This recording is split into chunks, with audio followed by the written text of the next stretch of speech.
بسم الله الرحمن الرحيم والتين والزيتون وطور سينين وهذا البلد الأمين لقد خلقنا الإنسان في أحسن تقويم ثم رددناه أسفل سافلين إلا الذين آمنوا وعملوا الصالحات فلهم أجر غير ممنون فما يكذبك بعد بالدين أليس الله بأحكم الحاكمين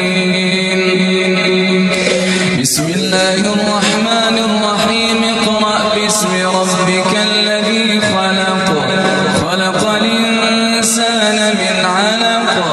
اقرأ وربك الأكرم الذي علم بالقلم علم الإنسان ما لم يعلم